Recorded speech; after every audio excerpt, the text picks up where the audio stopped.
interessante nesse texto é que todo mundo vai frisar o machado, né? E o que é o machado no texto? O machado é nada mais, nada menos do que uma ferramenta para trabalho. Só que saindo do texto e trazendo para os dias de hoje, para mim, para a tua vida, quando Deus ele coloca um machado na minha mão, quando Deus ele coloca um machado na tua mão, ele tem uma finalidade, ele tem um propósito. E como o nosso amado pastor gosta de pregar, e é uma verdade, na verdade, uma grande verdade bíblica, o propósito é maior do que eu. O propósito é maior do que você. E esse machado vai simbolizar e representar ferramentas que os céus disponibiliza para mim, que os céus disponibiliza para você. Só que essas ferramentas elas não são para alimentar o seu ego, o nosso ego. Essas ferramentas não são para que eu venha usar para me autopromover, para que você venha usar para se autopromover, não. Essas ferramentas elas não são disponibilizadas para você levantar o nariz e achar que é o bam e que pode sair pisando nas costas dos outros, não. Essas ferramentas que nós vamos chamar de forma simbólica, trazendo para os dias de hoje, para mim, para a tua vida, vai simbolizar e representar dons. Repita comigo, dons. Ou também de forma simbólica, talentos, dons espirituais, talentos. E estamos dentro do tema da campanha, que é santificai-vos hoje, para que amanhã o Senhor faça o quê? Maravilha no meio de vós. Me apresenta uma pessoa que recebeu o machado. Me apresente uma pessoa que recebeu o dom ou dons, que recebeu o talento ou talentos sem se santificar. Você pode até encontrar na sua caminhada ou no decorrer da tua trajetória pessoas que não valorizam o machado, pessoas que não valorizam a ferramenta, pessoas que não zelam por aquilo que Deus deu e que se perderam, como já foi falado aqui, no caminho, já não trilha mais o caminho de renúncia, já não trilha mais o caminho de santidade, mas isso pode ser o hoje de alguém, mas lá atrás, antes de ter, eu duvido. É simplesmente impossível. Deus não libera dons sobre a vida de ninguém. Deus não libera talentos sobre a vida de ninguém. Seja falar em línguas, seja visão, seja revelação, interpretação de línguas, seja qual for. Sem essa pessoa trilhar um caminho de santidade. Glórias a Jesus. É exatamente esse o tema. Deus fiel e verdadeiro.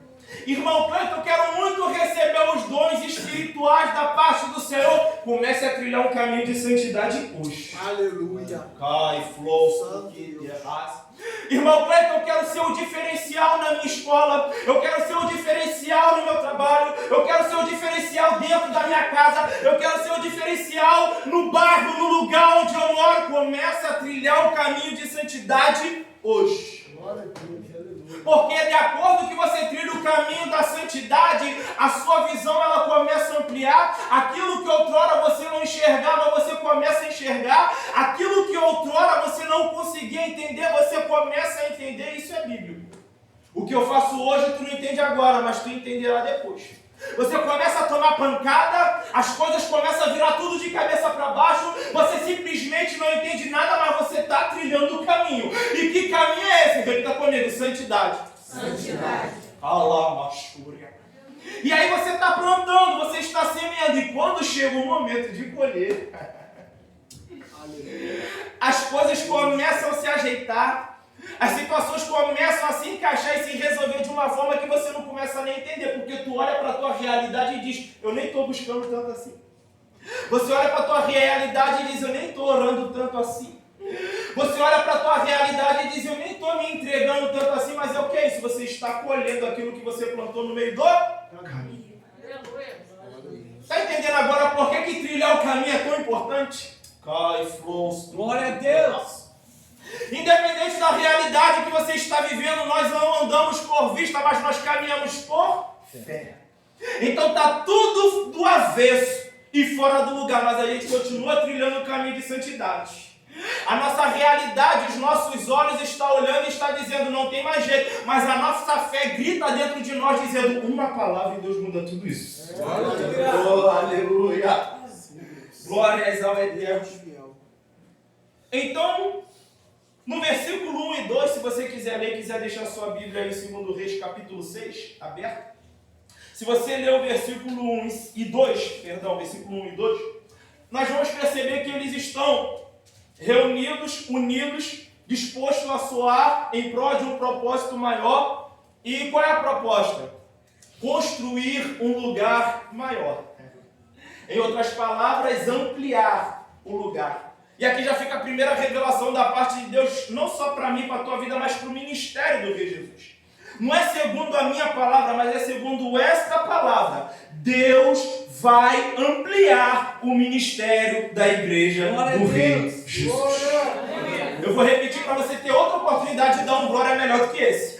Deus vai ampliar o ministério da igreja do Rei Jesus. Tem alguém aqui que crê? Glória a Deus! Agora sim. Se nós analisarmos o versículo 5, nós vamos perceber que o moço vai dizer: ai meu Senhor, porque era emprestado. E aí nós abrimos duas linhas de pensamento. Na primeira linha de pensamento nós vamos notar e perceber que o rapaz está preocupado. Repita comigo: preocupado. E quem sabe, por que, irmão, ele está preocupado? Porque o ferro do machado cai na água e é emprestado, não é dele. Eu acredito que alguns do que aqui estão vão concordar que às vezes determinadas coisas, independente do que seja, você pode até não ter dinheiro para comprar para você, mas quando quebra de alguém, a gente não sempre dá um jeito. Pede emprestado, passa cartão. Para você, você não tem. Mas quando você quebra ou destrói de alguém, não é assim que a gente faz? Pega emprestado, passa o cartão, a gente dá um jeito. Mas o que? Não é teu, não é nosso, é emprestado. Então eu preciso o quê? Resolver. Então, o ferro do machado cai na água e o moço agora está preocupado. Por quê? Porque não é dele, é emprestado. Tu que te calabadaçai. E quem sabe você entrou aqui nesta noite e está preocupado. Quem sabe você entrou aqui nesta noite e está preocupado. Quem sabe alguns do que aqui estão preocupados com alguma situação nas suas finanças.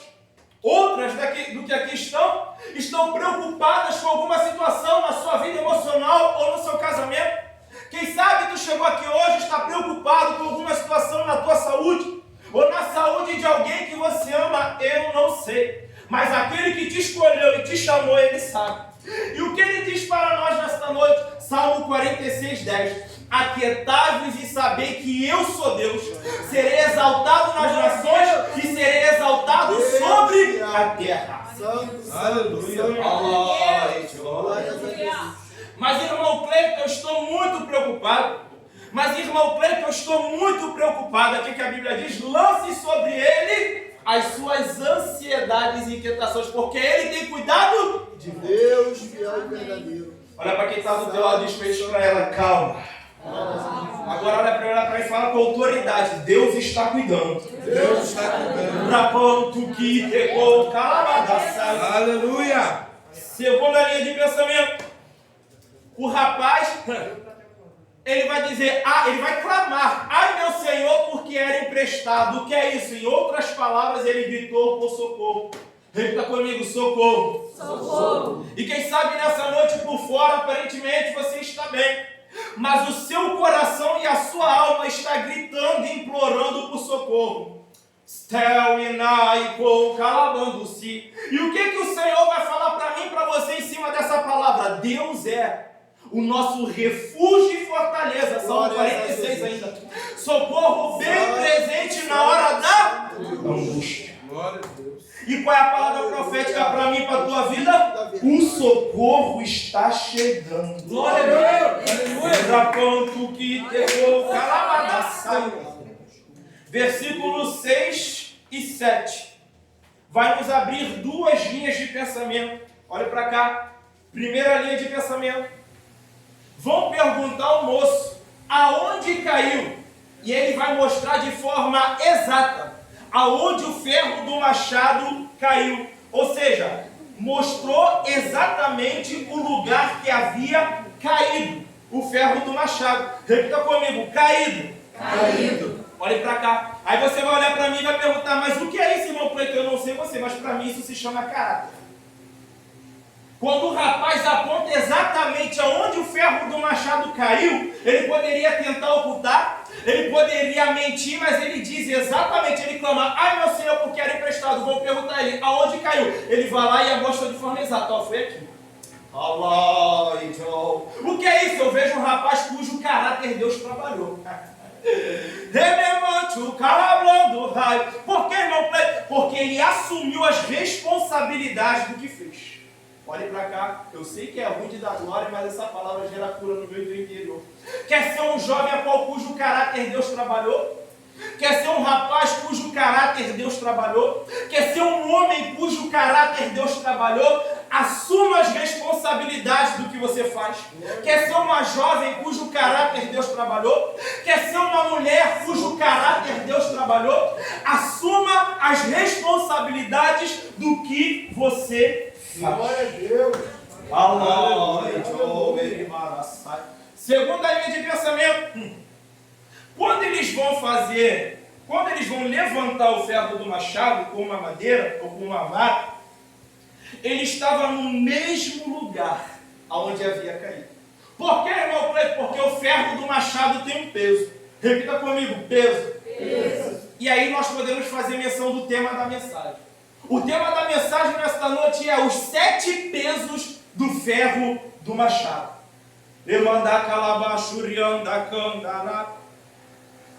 O primeiro peso do ferro do machado, saindo do texto, trazendo para os dias de hoje, simbolicamente falando, porque não pense que se trata apenas de receber o machado. Não pense que se trate apenas de zelar por aquilo que Deus deu. Não, nós travamos batalhas e batalhas pesadas. Algumas internas e outras externas. Calamachúria. E nós precisamos vencer essas batalhas. Então existe um peso. A responsabilidade há momentos na minha e na tua vida que nós vamos sim sentir o peso das responsabilidades, sentir o peso das decisões que tomamos, sejam elas boas ou ruins. E o primeiro peso do ferro do machado, simbolicamente falando, é o cansaço. Repita comigo, cansaço. Neste primeiro peso, muitos param. Alguns tentam se isolar. E por conta do isolamento até caem em depressão. Gostaria de dar uma pausa aqui e em 1 Reis, capítulo 19. Jezabel, se não me falha a memória, que é a cabeça de Elias. Elias, como profeta, andava com um moço, alguém que o servia e eventualmente aprendia com ele. A Bíblia vai dizer que a primeira coisa que Elias faz é o quê? Deixar o moço dele em Berseba. A Bíblia não diz, mas posso conjecturar que Elias estava cansado. Tanto que no decorrer do texto ele vai se assentar debaixo do pé de zimbro. E logo, aquele que estava sentado, determinado tempo depois, fica deitado e dorme. Por quê? Porque estava cansado. E nós somos assim, quando cansamos de algumas situações, seja ela ministerial, seja ela financeira, seja ela familiar, seja ela matrimonial, não importa. Quando cansamos de determinadas situações, nós seres humanos temos uma tendência, isso não é uma regra, mas temos essa tendência. E que tendência é essa, irmão Cleiton? Eu não quero ouvir ninguém, eu não quero falar com ninguém. E aí daquele se falar Jesus perto de mim. Relevante o calabrando o raio. Mas que isso, tu é crente? Mas que isso, tu tem uma vida de oração? Mas que isso, você está constantemente na obra? Esse posicionamento, irmãos, há momentos na vida do cristão que é desse jeito. Se você não viveu, se prepare. Porque tem grandes probabilidades de você vivenciar este momento. Voltando. O Senhor, Ele é aquele que renova as nossas forças. O peso do cansaço, ele é perigoso. 2 Samuel, capítulo 21, versículo 15 e 17, para você que quiser acompanhar, Davi está pelejando contra os filisteus, descendentes dos gigantes. E a Bíblia vai dizer que ele se cansou. Davi está na batalha e quando ele se cansou pelo cansaço, ele quase morreu. Mas eu quero liberar uma palavra sobre a mim, sobre a tua vida. E que palavra é essa, irmão Cleiton? Escute isso. No seu momento de cansaço, Deus vai levantar alguém para fazer aquilo que no momento você não estará podendo fazer. Eu vou repetir. No seu momento de cansaço, Deus vai levantar alguém para fazer aquilo que no momento você não estará podendo fazer. Precisamos entender esta noite que Satanás ele vai tentar se aproveitar do fato de você estar cansado, do fato de você estar cansado. Davi, quando se cansou, o filisteu quase matou ele. Mas Abissai, que comandava parte do exército do rei Davi, o protegeu e matou o filisteu. E eu gostaria de me agarrar a essa palavra ao momento em que Abissai protege Davi. Repita comigo, proteger. Proteger. E aqui eu quero abrir um outro parênteses e dizer que a tua casa está protegida. Amém. Que o teu matrimônio está protegido. Que a tua chamada e o teu ministério está protegido. Aleluia. E que as tuas finanças estão protegidas, mas não se engane. Existem bênçãos na minha e na tua vida que são condicionados. Quer ter as finanças protegidas, seja ofertante, seja dizimista. Quer ter o teu matrimônio protegido, seja fiel. Quer ter a tua chamada, o teu ministério protegida, tem uma vida de oração, tem uma vida de busca e uma vida de vigilância. Então eu gostaria de me ater a essa parte que Abissai protege Davi. E literalmente falando, ele estava apenas cumprindo a sua função. Como já disse, ele comandava parte do exército do rei Davi. Mas saindo do texto, trazendo para os dias de hoje, simbolicamente falando, eu gostaria de fazer menção de algo aqui nesta noite. Que algo é esse, irmão Cleito? Que amigo protege um ao outro. Ou seja, amigo que é amigo, defende. Olha para quem está do outro lado, diz para ela, amigo que é amigo, olha para ele e diz, defende. Com base nisso, podemos fazer menção de uma verdade. E que verdade é essa, irmão Clay? Amigo que é amigo, perde um colega por defender um amigo, mas não deixa um colega falar mal de um amigo. Vou repetir isso aqui. Amigo que é amigo perde um colega, eu já vivi isso, tá? Não se engane. Perde um colega por defender um amigo, mas não deixa um colega falar mal do seu amigo. Glória a Deus. Ralablando, rai. Segundo o peso do ferro do machado, o sentimento de não aceitação. Quem nunca passou por isso? Para pessoas que quiseram ter um pé no mundo e não conseguiram. Tentaram se achegar àquela rodinha do pagode, mas viu que você não se encaixa. Tentou se achegar naquela rodinha do baile, mas viu que não serve para você. Tentou se chegar naquela rodinha onde tem conversas ilícitas, piadas imorais e simplesmente o Espírito que habita em você constantemente sinaliza para você dentro do teu ser dizendo, isso não é para você. O sentimento de não aceitação é aquele período que o cristão, geralmente isso acontece com o novo convertido, mas nenhum de nós estamos isentos disso. Quem tem uma certa maturidade espiritual tira isso de letra, mas quem não tem, irmãos pagam preço por causa disso, porque acha que tudo gira em torno de você. Ah, se alguém falou muito baixo é porque está falando de mim. Ah, porque cochichou no ouvido do pastor, coisa boa não é. Ah, porque cochichou no ouvido da irmã, só foi eu chegar. Relemante, o calablando, o que é isso? É simples. O adversário da tua alma achou uma brecha e ele está explorando isso. Ele achou uma fraqueza e, como inimigo de nossas almas, ele está explorando isso em você. Então pare de achar que tudo gira em torno de você e que tudo estão falando é a respeito da tua vida e que se tem alguém falando alguma coisa é por causa de algo que você está passando. Não. Eu preciso entender nessa noite que nem tudo gira em torno de mim. Você precisa entender nessa noite que nem tudo gira em torno de você. Por quê? Porque o sentimento de não aceitação nos leva ao isolamento. E como já foi falado aqui, nem todo mundo, principalmente no tempo atual que estamos vivendo, tem estrutura para suportar o isolamento. Uma grande parte se depara na depressão.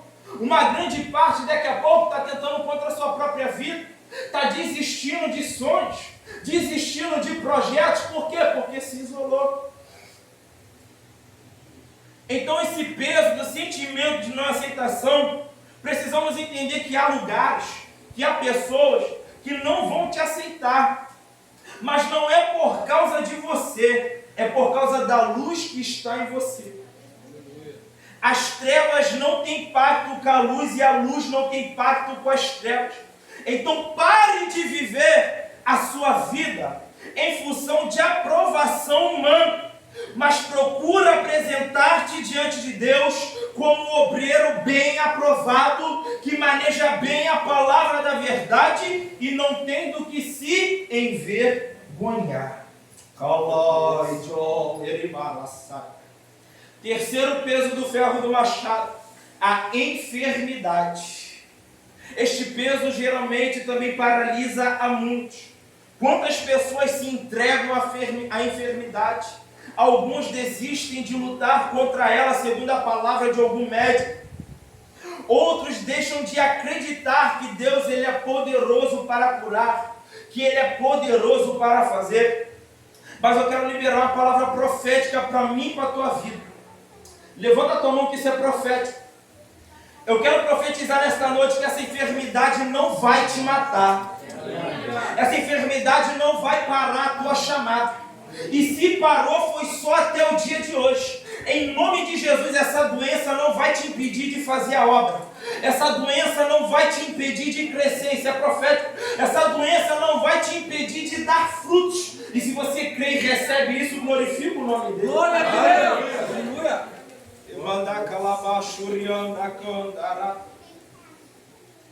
O quarto peso do ferro do machado. Qual é, irmão? A inveja. A inveja é algo tão perigoso que faz algumas pessoas prepararem armadilhas para você. A inveja, em alguns casos, faz as pessoas se permitirem serem usadas pelo adversário da nossa alma para tentar destruir você. Gênesis capítulo 4, nós vamos ver que Caim, ele mata Abel. Por quê? A Bíblia vai dizer que Abel vai oferecer um sacrifício ao Senhor, vai apresentar uma oferta ao Senhor. E Caim também. A Bíblia vai dizer que Deus atentou mais para a oferta de Abel do que para a de Caim. Logo surgiu o ciúmes. Em outras palavras, a inveja. Por conta da inveja, Caim mata seu irmão Abel. Daniel capítulo 3, versículo 22. Quando Nabucodonosor quer ser venerado, quando Nabucodonosor quer ser adorado, ele dá uma ordem no reino dele. Qual é a ordem? Ouviu instrumentos de música, corre, se prostra e adora. Só que encontrou no reino dele, nesse texto de Daniel capítulo 3, ele se deparou com Sadraque, Mesaque e Abednego, que não se dobraram, que não obedeceram à ordem dada pelo rei.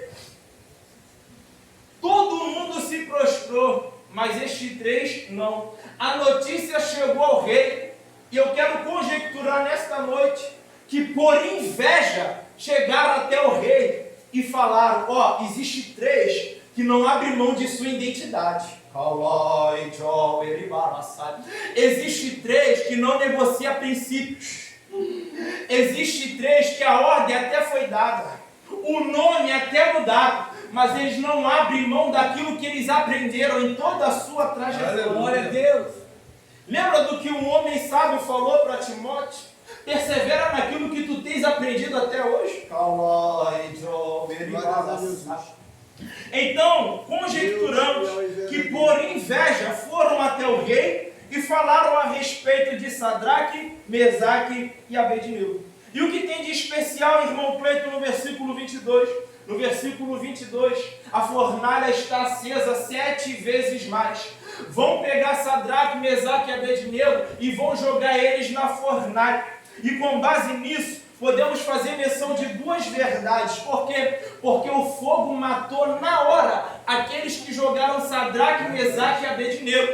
Mas Sadraque, Mesaque e Abednego continuaram vivos.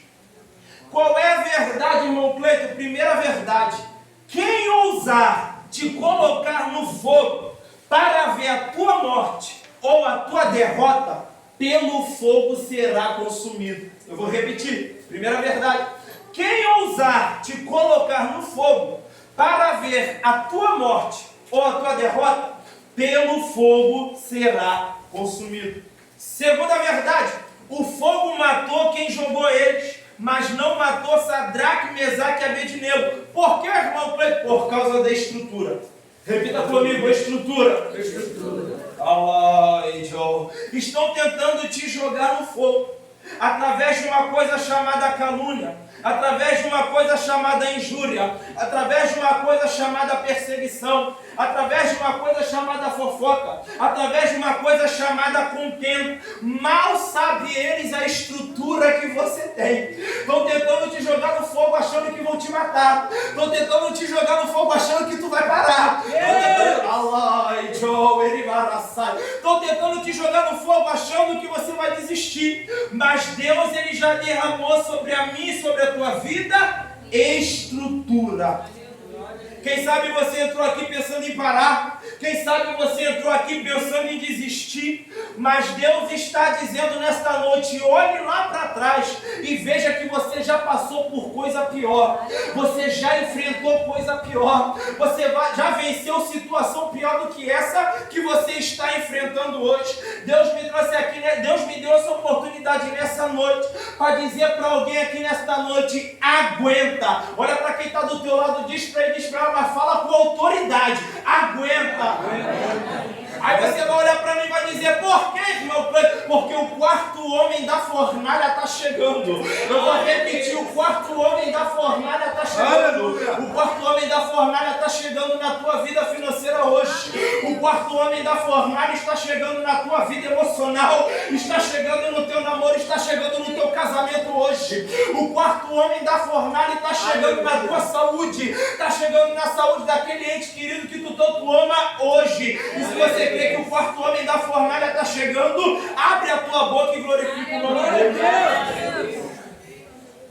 O quinto peso do ferro do machado: a precipitação. A precipitação pode trazer consequências terríveis. Nossas decisões devem ser tomadas debaixo, primeiro, de oração. Segundo, planejamento. Terceiro, direção da parte de Deus.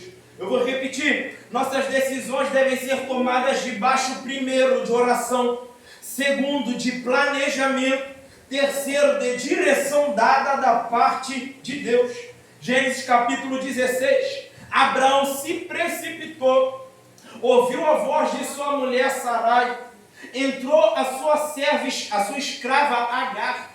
Quando Agar engravida e começa a desprezar sua senhora Sarai, veja o problema que ele trouxe para dentro da sua casa.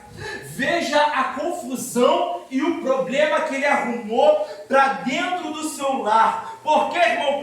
Por causa da precipitação. Qual é a lição que tiramos desse quinto peso do ferro do machado? Que é necessário esperar o tempo de Deus. Deus não chega atrasado.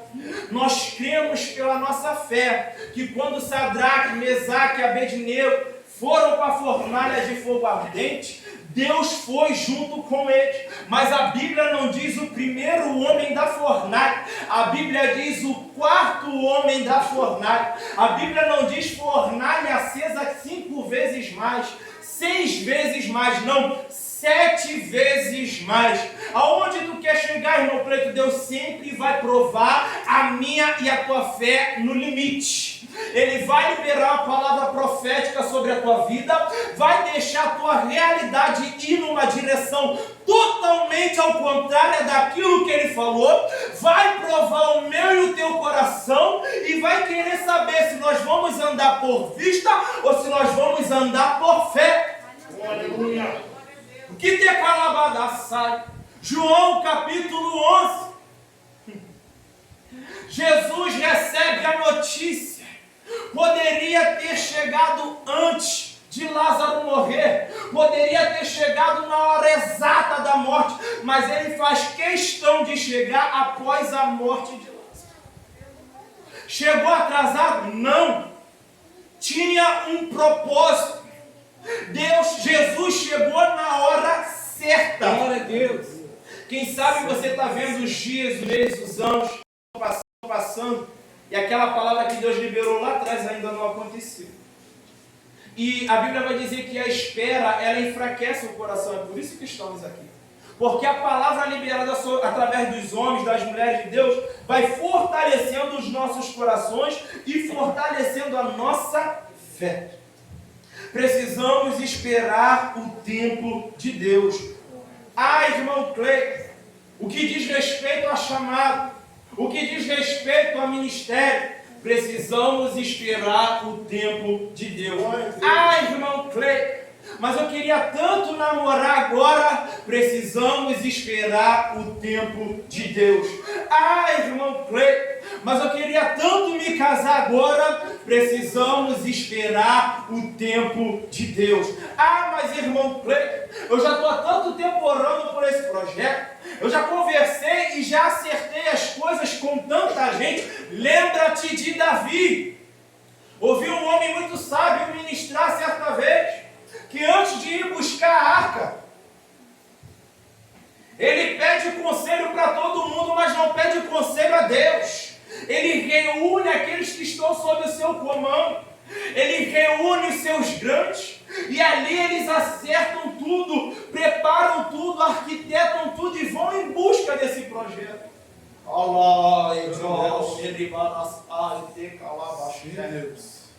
Precisamos do direcionamento de Deus. Precisamos esperar o tempo de Deus.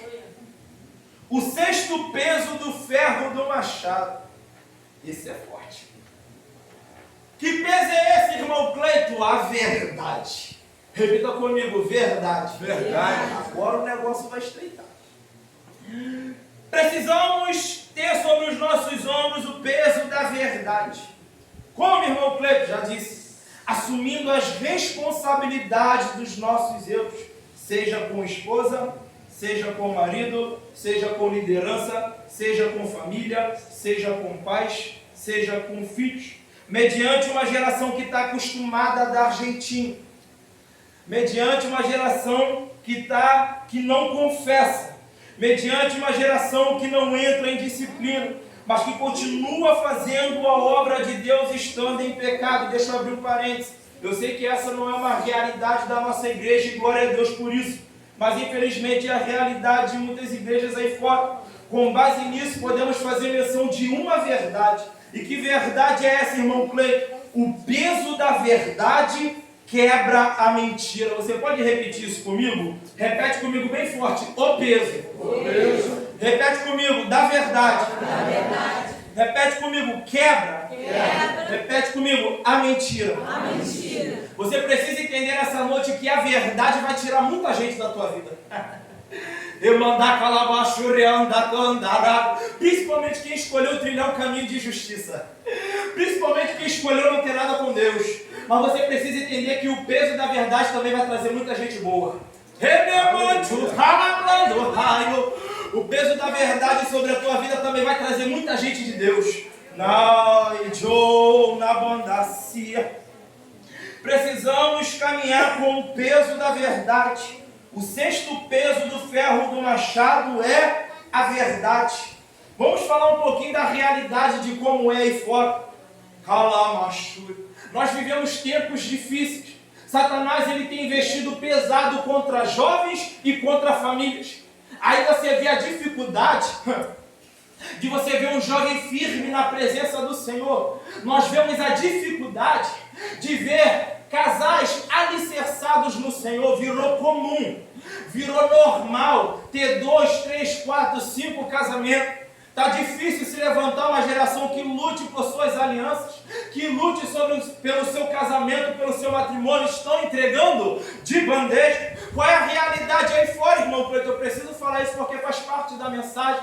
Nós vemos homens casados que saem pelas ruas afora, traem as suas esposas, desonram as suas mulheres, as suas famílias, depois voltam para dentro de suas casas para viver uma mentira. Nós vemos semelhantemente algumas mulheres que saem às ruas aí fora, traem seus maridos, desonram seus esposos, suas famílias, depois voltam para dentro de suas casas para viver uma hipocrisia. E por que essas pessoas não escolhem o peso da verdade?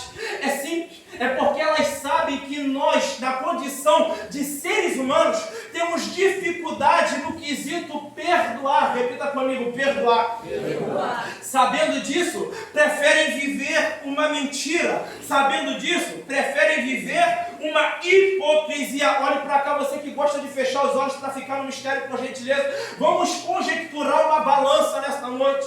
E de um lado está o teu casamento, e do outro está a salvação da tua alma. Deixa eu abrir um parênteses. Nós sabemos que Deus, Ele é primeiro soberano, segundo, nas mãos dele está todo o poder, e Ele é poderoso, repito, Ele é poderoso para não permitir que você não venha perder nenhum e nem outro. Por quê? Porque primeiro, Ele é especialista em restaurar, segundo, Ele é especialista em restituir. Sabendo disso, vamos conjecturar uma balança, e de um lado está o teu casamento, do outro está a salvação da tua alma, e não tem jeito. Vamos supor que é inevitável você perder um dos dois. Instruído pelo Espírito Santo, digo sem medo de errar, mas te vale perder o teu casamento do que a salvação da tua alma. Eu vou repetir, mas te vale perder o teu casamento do que a salvação da tua alma. Por quê? Porque se sobre os teus ombros, Senhor, não estiver o peso da verdade, sobre os meus ombros não tiver o peso da verdade, estamos correndo um grande risco de ir para o inferno. Deus, aleluia. Tu que decalabadaçai, próprio irmão Cleito, disse-lhe Jesus: eu sou o caminho. Oh, aleluia. Glória a Deus. Relemante o calablando o raio. Eu sou o caminho. Eu sinto uma graça me envolvendo aqui. Eu sou a verdade e eu sou a vida. E ele continua a dizer: ninguém, repito, ninguém vem ao Pai senão por mim. Aleluia. Quem chega até ele sem a verdade? Ninguém. Relemante o calablando o raio. Calablando o raio. Aonde tu quer chegar, irmão Cleito? A verdade, ela é essencial para a salvação das nações. A verdade, ela é indispensável para o nosso alvo. E digo mais, Efésios capítulo 6, quer estar revestido, homem? Quer estar revestida, mulher, das armaduras de Deus? Tudo tem uma base, tudo tem um começo, tudo tem um princípio. Qual é a base, irmão Cleito? Cingir os vossos lombos com a verdade. Glória. Quanto que tecou calabadaçai. Só você que escolheu viver a verdade. Só você que escolheu caminhar na verdade. Adora o nome dele. Obrigado, Deus. Glória a Deus. Estou terminando. O sétimo peso do ferro do machado. Que peso é esse, irmão Cleito? O peso da unção. Esse todo mundo quer. Glórias a Jesus. Esse todo mundo corre atrás. Deus, glória a Deus. Note que, já foi falado aqui, a unção está interligada com a santificação. Já falei. Algumas pessoas podem até deixar de lado princípios e valores cristãos e manifestar a unção. Mas ninguém alcança a unção sem trilhar o caminho da santificação. Deus. Que Deus nos guarde, que Deus nos livre. Mas lá na frente podemos até perder. Mas é impossível alcançar sem se santificar. Glória a Deus. E como eu faço, irmão Cleito, para ter esse peso da unção sobre a ferramenta que Deus colocou nas minhas mãos? Não tem atalho. Tem que ter uma vida de oração, tem que ter uma vida de jejum, tem que se consagrar, calamachura. E nós precisamos entender que todo esse reboliço que você vive hoje, para quem não sabe, um dos significados de reboliço é bagunça. Seja na tua casa, seja na tua vida financeira, seja no teu matrimônio, seja em qual área da tua vida for, as aflições deste tempo presente não há de se comparar com a glória, ó peso do sonho, que há de se revelar na minha e na tua vida. Sim, Deus. Eu ouvi um homem ou uma mulher muito sábia dizer certa vez que na área que mais você sentiu dor, é a área que Deus mais vai te usar. Irmão Cleito, passei 1/3 da minha vida frustrado. Passei um terço da minha vida frustrado, achando que esse negócio de namoro não é para mim, achando que esse negócio de noivado não é para mim, achando que esse negócio de casamento não é para mim. Então se prepara, porque o que Deus vai colocar na tua mão vai ser muitos casais para você cuidar, meu filho. O que Deus vai colocar na tua mão vai ser muitos casais para você cuidar, minha filha. Glória a Deus. Relevante o calabrando raio. E com base nisso, deixa eu liberar algumas verdades sobre a mim e sobre a tua vida. Estou terminando, prometo. A unção nos capacita. A unção nos habilita a fazer aquilo que Deus tem nos outorgado. E com base nisso podemos fazer menção de uma verdade. E que verdade é essa, irmão Cleiton? Vemos uma geração que até tem e até carrega o peso da unção, mas não faz, repito, não faz o que Deus tem lhe outorgado. Que nessa noite possamos entrar no centro do querer de Deus. Glória a Deus. Esses pesos não são para te matar, nem para lhe destruir, mas são para você entender que precisa ter uma vida de santidade e de ser luz em meio às trevas. Eu vou encerrar agora aqui no versículo 7. Segundo Reis, capítulo 6, versículo 7, para você quiser ler. E disse, levanta-o. Então ele estendeu a sua mão e o tomou. Repita comigo. Repita comigo. Tomou. Com a permissão do pastor, peço que a igreja se coloque de pé. Eu vou terminar aqui. Ele tomou de volta o ferro do machado.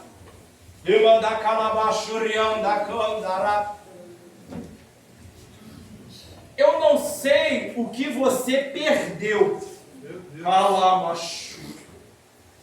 mas Deus me deu uma palavra para o meu e para o teu coração. Hoje é a noite que você vai tomar de volta aquilo que Deus te deu. Glória.